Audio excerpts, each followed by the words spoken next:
Hi everybody, this is Tim Stephenson, coming to you once again on the COVID-19 Ed podcast.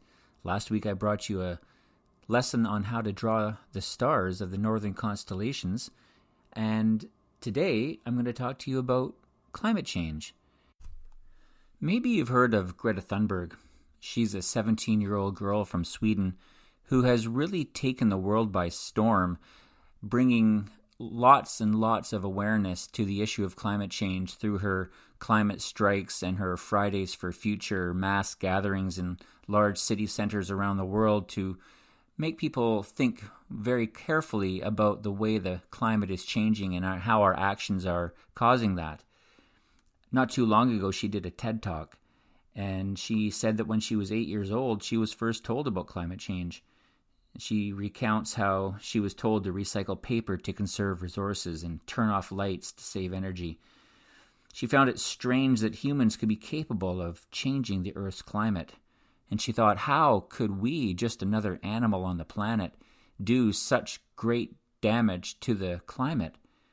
And if we were, wouldn't that be the only thing that everybody would be talking about? And she makes a very good point.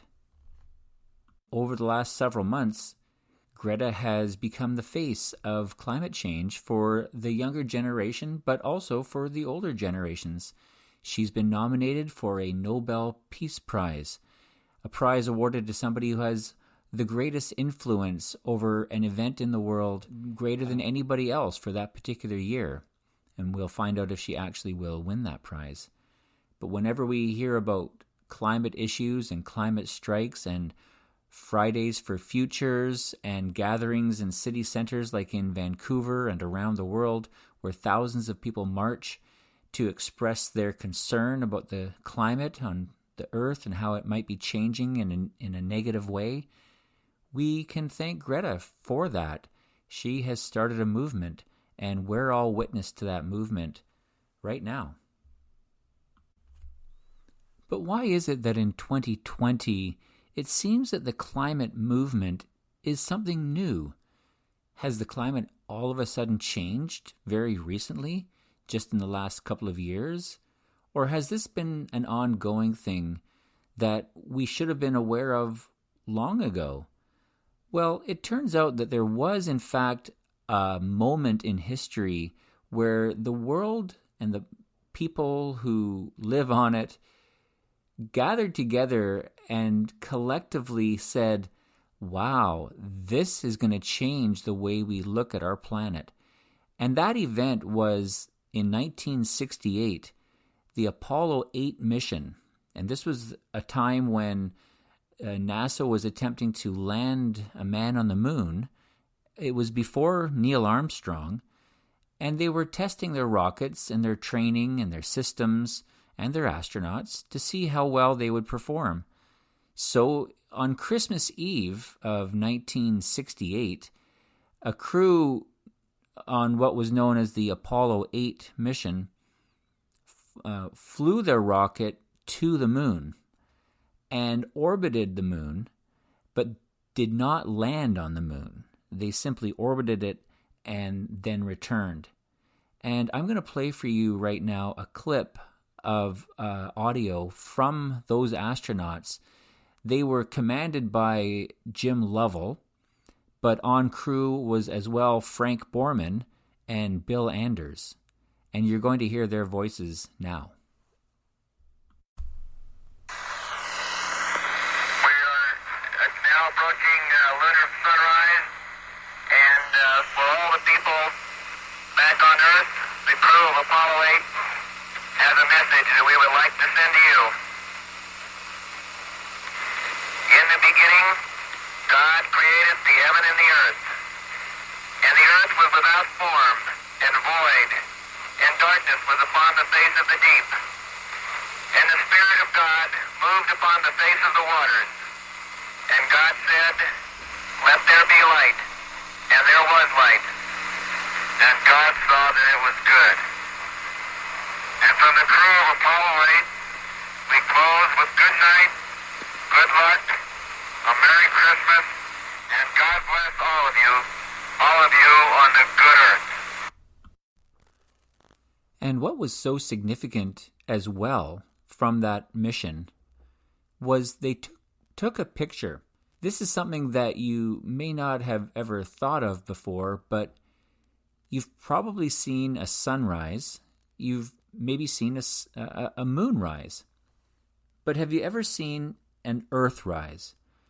And unless you've been in a rocket ship and come up from behind the moon and seen the Earth from the moon rising over the horizon of the moon, then you will never have seen an Earthrise. But the Apollo 8 astronauts took a picture that became known as Earthrise, and this picture started the global environmental movement as people started to see Earth with a new perspective. It was as if they went to the moon to do research on the moon. But one of the things, and maybe one of the most important things that they discovered, was the Earth. I wonder what you think an Earthrise looks like. I think what you should do right now is pause this broadcast and draw what Earth would look like rising over the horizon of the moon. Imagine if you were in a rocket ship going around the moon and seeing the Earth way, way off in the distance, rising over the moon, an Earthrise. Do you have a picture in your mind of what that might look like? Take some time right now and draw it, and this will be your Earthrise picture. And maybe at some time in the future, you can look up what the actual picture looks like. But I would encourage you to draw what you think it looks like in your mind first, and then compare that to the actual picture at some later time when you're able to look it up with your mom or your dad. The Apollo era lasted from 1969 to 1972. Of course, the first one that had a crew that landed on the moon was Apollo 11 in 1969. That was with Neil Armstrong and Buzz Aldrin and Mike Collins. The last one to go to the moon was in December of 1972. The crew consisted of Ron Evans, Harrison Schmitt, and the commander Gene Cernan. Gene Cernan in 1972 was the last man to stand on the moon. It's funny how we remember the first man, Neil Armstrong, but we tend to forget who the last person was, and that was Gene Cernan. But soon after the Apollo era ended, the environmental movement started because people started to take notice of the Earth. And one of the first things that came about from this new environmental movement was a very famous commercial which showed a Native American man paddling a birch canoe through rather pristine waters, which seemed to be getting progressively more and more polluted. And the look on his face was that of a person who was quite upset with what he saw. And this Native American man paddled his canoe up to the shore, which was littered with bottles and bags and all sorts of garbage. And then as he walked towards a very busy highway, somebody threw a fast food package of garbage and leftover food and cups and straws out the car window, and it landed at his feet. And the camera zoomed in on his face to show a single tear. And this was a moment in history when people started to put a face to the environmental movement. And I'm going to play for you the clip from that particular commercial and let you hear what the tone was like and the words that they used.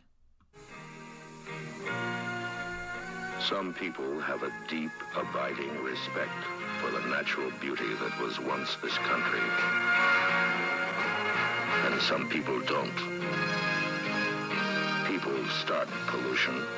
People can stop it.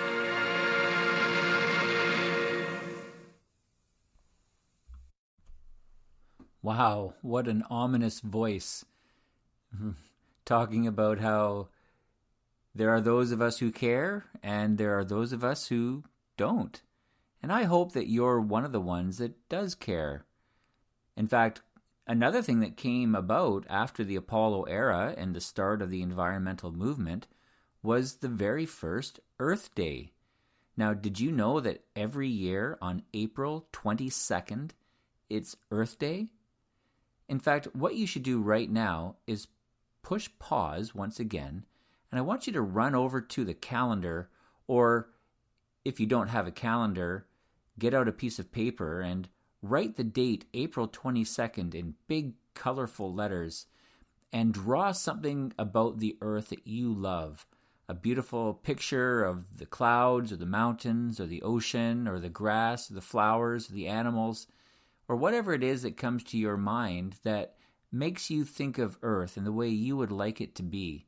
And every year on April 22nd, remind yourself that this is the day that we're supposed to think about our behaviors and the way we interact with the planet and nature, and that we should treat it well. And then when you have your picture completed, either put it up beside the calendar or put it somewhere prominent in your kitchen, perhaps on the fridge door, and remind your family on April 22nd that this is the day that we're going to do something good for the earth. And we can talk a little bit more about that in a few minutes. We hear a lot about carbon. Now, what exactly is carbon? Well, carbon is an element on the periodic table, and this is a collection of all of the basic chemicals that constitute, make up all of the things that we have around us. Anything that has mass or takes up space, volume, is made up of the elements. You're made up of the elements. I am. So are the birds and the grass, the trees, the houses, the cars, the sky, the air we breathe, the moon. They're all made up of these elements. And carbon is the sixth element on the periodic table, which is a collection of all of the elements. There's about 92 elements. Well, when they say carbon, really what they're talking about is a gas called carbon dioxide. And carbon dioxide has a way of writing it. You write a big C followed by a big O followed by a little number 2. And we read it as CO2. And we pronounce it carbon dioxide. Now, this gas is a necessary gas, and it is found in our atmosphere, in the air that we breathe. Not in a very high concentration, but it is there. The plants love carbon dioxide. The grass, the trees, in fact, anything that's green will consume the carbon dioxide out of the air and turns it into food for the plant and oxygen for us. So it's actually quite an interesting cycle. You see, when we exercise and just in our day-to-day activities, breathing, we exhale carbon dioxide. So as a member of the animal kingdom, you and I are animals, if you will, we exhale carbon dioxide and the plants inhale carbon dioxide. The plants exhale oxygen and we inhale oxygen. So there's a beautiful connection between the plant kingdom and the animal kingdom. But what happens if we burn things like gasoline or any sort of fuel, from candles to wood to rocket fuel, jet fuel, and this sort of thing? Well, I'll tell you what happens is the fuel, when it's burned, turns into carbon dioxide. Now, The carbon dioxide serves a good purpose for the plants.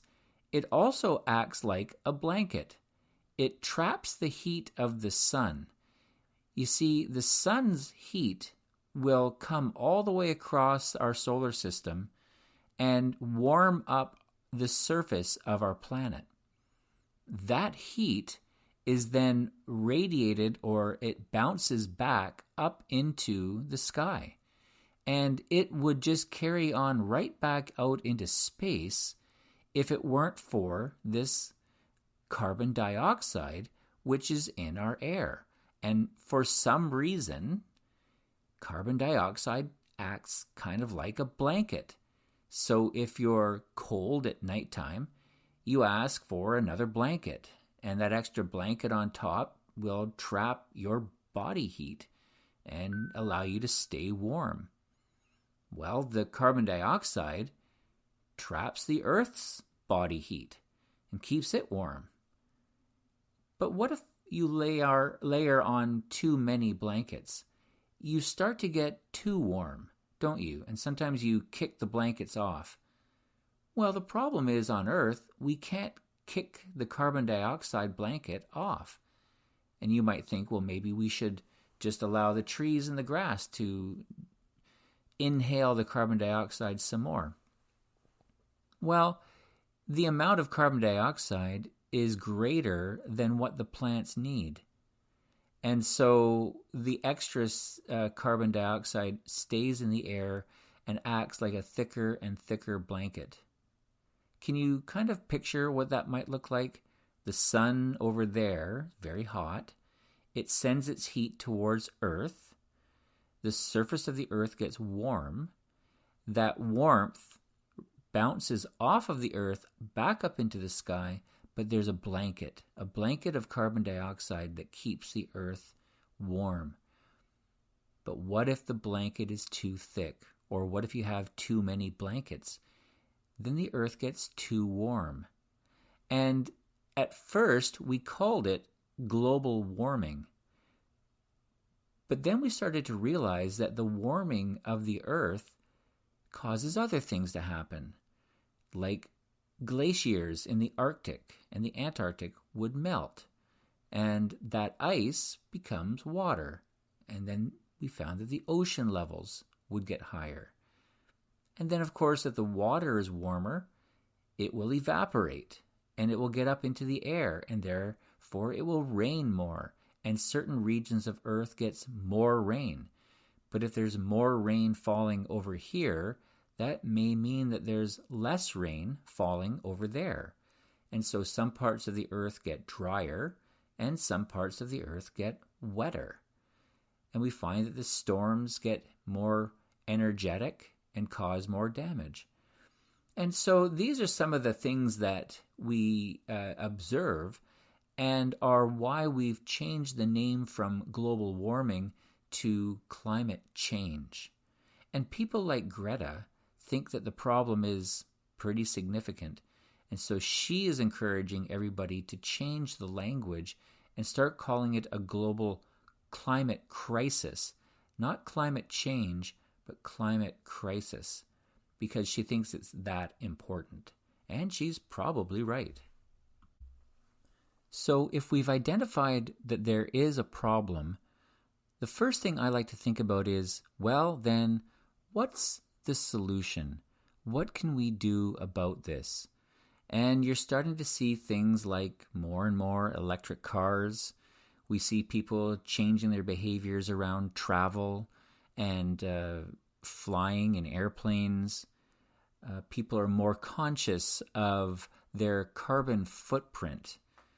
I see more often than I used to where people are starting to install solar panels on the roof of their houses in order to generate the electricity that they need using the energy of the sun. And these are all very good things. In my house, I do things like I've changed all of my light bulbs to a lower consuming LED type of light. And I monitor the heating of my house, which happens to be done with natural gas. And natural gas, of course, will burn to produce more carbon dioxide. And because I know that, I keep the temperature low, and I limit the number of hours that we run our gas fireplace. And these are things that concern me.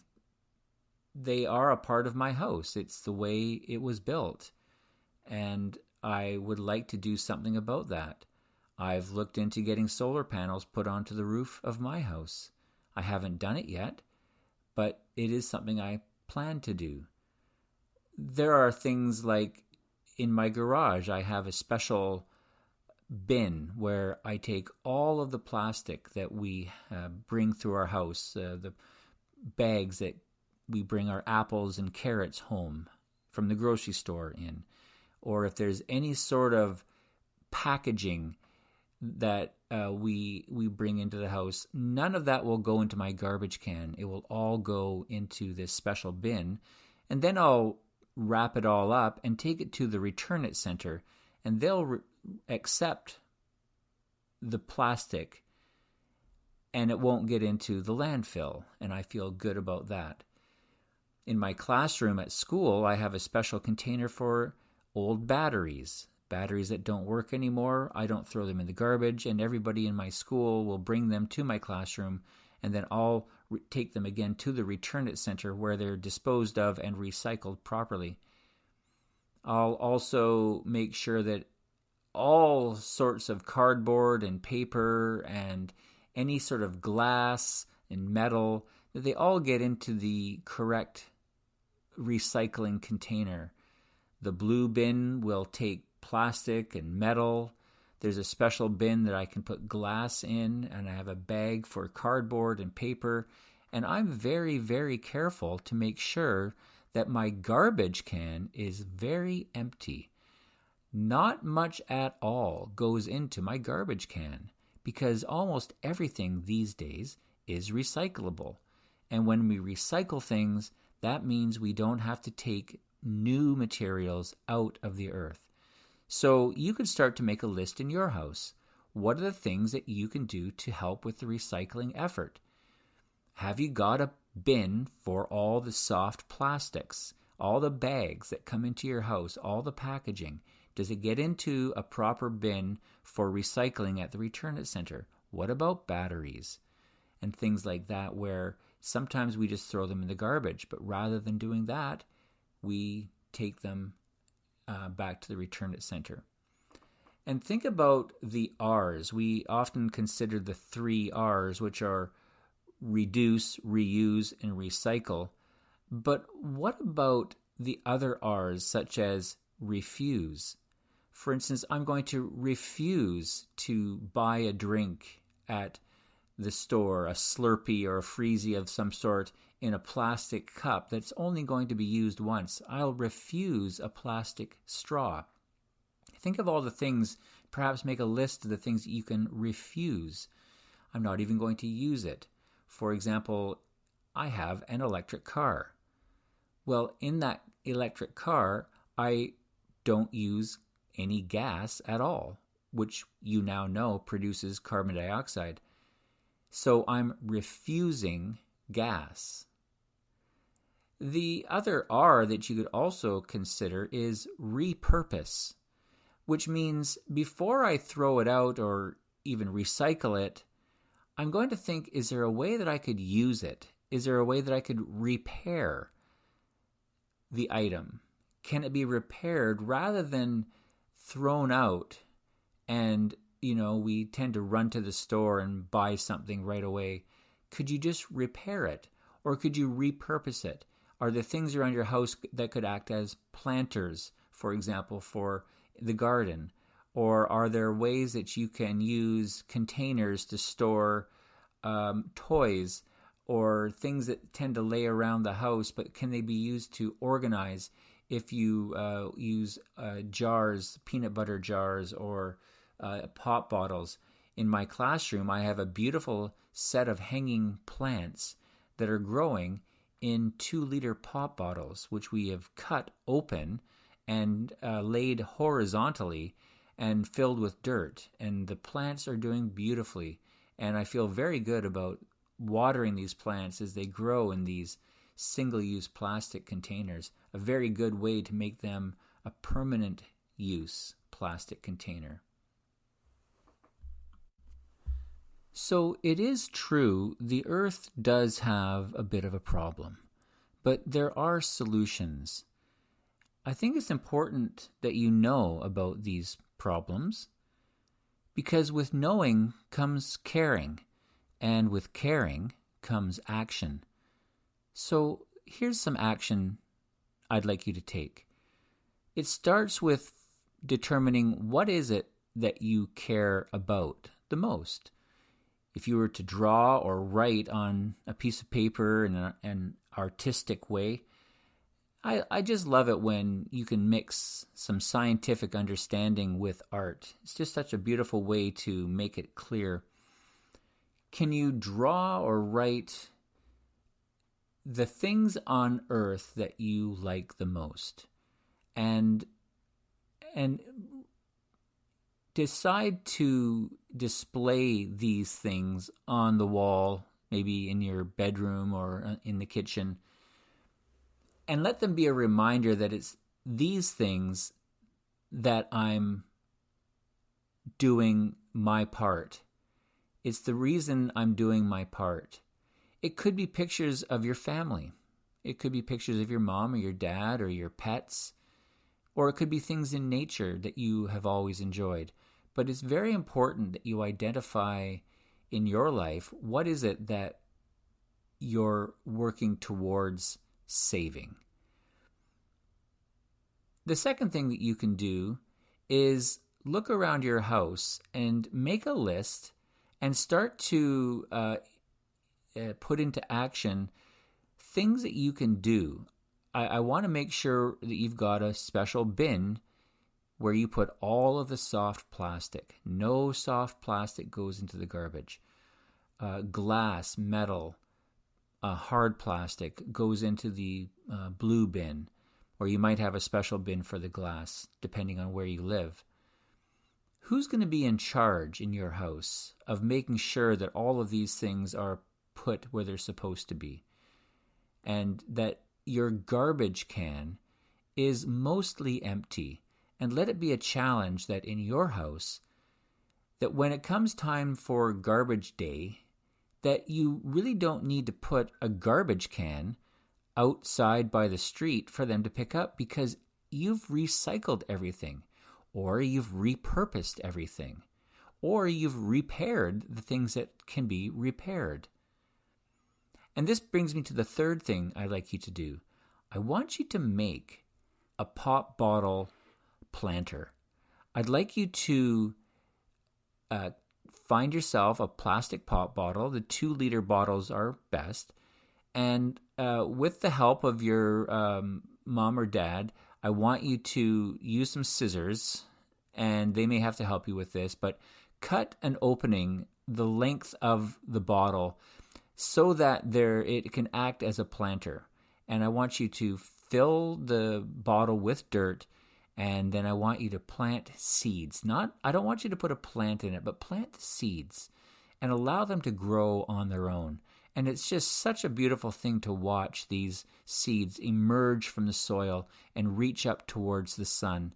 And you can see how all of nature works towards its own survival, and it takes from the earth what it needs, and what it doesn't need, it doesn't take. And that's exactly the problem that we've had as humans, is we tend to take the things that we don't need. So when you're out shopping, or if you're going to go to the store and buy a treat that's wrapped in plastic, or if it's a drink that's in a single-use plastic cup that has a straw, this is your opportunity to say, no, I'm not going to, because I'm going to refuse those sorts of things, because I'm going to look after the earth. And if we all do our part, if all 7.5, almost 8 billion of us on planet Earth lived this way and thought this way and acted this way and cared this way, I think our planet would start to do a whole lot better. and we'd see the climate crisis start to reverse. And you can help kick off the carbon dioxide blankets. Well, thanks for tuning in today. I hope you've learned a lot. I hope your attitude towards the environment and the climate of planet Earth has changed or even just grown so that you're more in tune with the way the world works and the way that we have an impact on it. And I hope that your impact is low, but your caring is high. So have a great day, everybody, and I'll look forward to talking to you again real soon. Bye for now.